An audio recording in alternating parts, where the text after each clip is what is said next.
Imagine a world where you couldn't keep food for more than a single day. No refrigerators, no freezers, no way to save a good harvest for the lean months ahead. Now imagine that one simple white crystal solved that problem entirely and became so valuable that wars were fought over it, empires rose and fell because of it, and soldiers were once literally paid with it. That crystal is salt, and you probably poured some on your food this week without a second thought. So, just how long have we been obsessed with this stuff? Well, look back to around 6000 BCE. In the region we now know as Romania, evidence shows humans were already boiling salt water from natural springs specifically to extract and preserve this precious mineral, making it one of the very first substances humans deliberately harvested and processed. It wasn't just for taste, it was for something far more important: history of food preservation and human survival itself. Long before we understood bacteria, ancient peoples discovered a miracle. Packing meat and fish in salt could preserve them for months, even years. This single discovery fundamentally changed human survival. Communities could finally store surplus food, survive brutal winters, and undertake long journeys without fear of rot. But salt was far more than a kitchen staple. In ancient Egypt, it was the cornerstone of the afterlife, used to desiccate bodies for mummification. Thousands of miles away in China, it was the cornerstone of power. By 300 BCE, the Chinese government had established one of history's first state monopolies on salt, taxing its production and distribution to fuel imperial growth. Across continents and cultures, the pattern was identical. Salt wasn't just a seasoning, it was survival, packaged as a mineral. The Roman Empire took salt's economic importance to an entirely new level. Roman soldiers were sometimes paid a portion of their wages in salt, a practice widely believed to be the origin of the word salary itself. A direct, lasting reminder of just how valuable this simple mineral once was to an entire civilization's economy and military.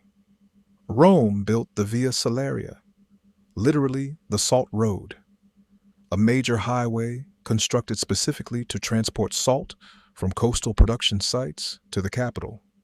Salt trade routes eventually stretched across Africa, Europe, and Asia, connecting distant civilizations through camel caravans crossing the Sahara, ships crossing the Mediterranean, and overland routes threading through mountain passes.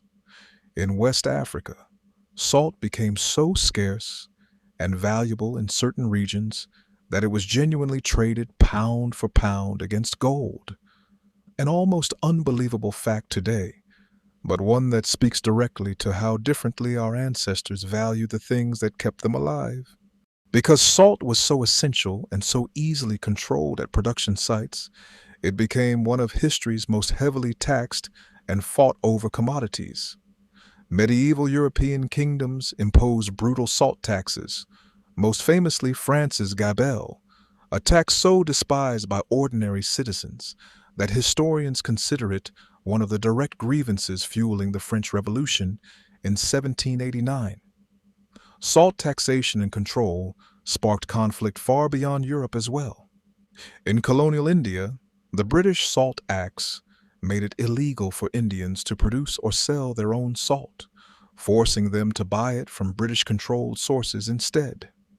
This injustice became the target of Mahatma Gandhi's famous 1930 Salt March, a peaceful 240-mile protest walk to the sea that became one of the defining moments in India's eventual path to independence.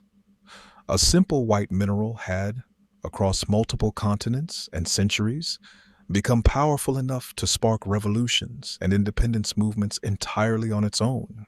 The 19th century brought industrial mining techniques directly to salt extraction, dramatically increasing production scale and driving prices down for the first time in human history.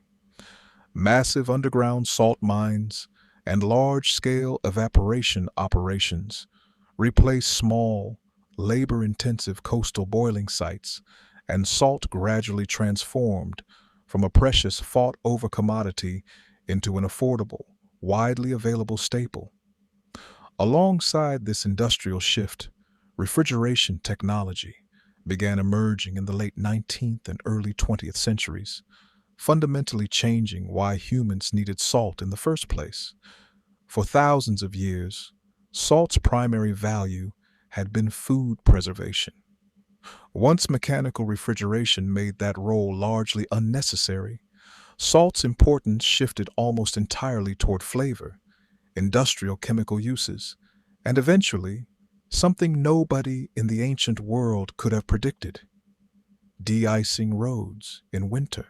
Today, salt sits in a small container on nearly every kitchen table on Earth, costing pennies for enough to last months. It's genuinely strange to consider that this same substance once determined military wages, sparked violent tax revolts, funded colonial empires, and inspired one of the most famous protest marches in modern history. And yet, strip away all of that history, and salt's core purpose to us remains almost exactly the same as it was to those Romanian salt spring workers, boiling water over an open fire nearly 8,000 years ago, keeping food safe, keeping communities fed, and keeping human life sustained through seasons and circumstances that would otherwise have been impossible to survive. From a simple boiled spring to the Via Salaria, from Gandhi's march to the sea to the shaker sitting on your own table right now, salt has quietly shaped nearly every era of human civilization it has touched, hiding one of history's biggest stories inside one of its smallest, most overlooked crystals.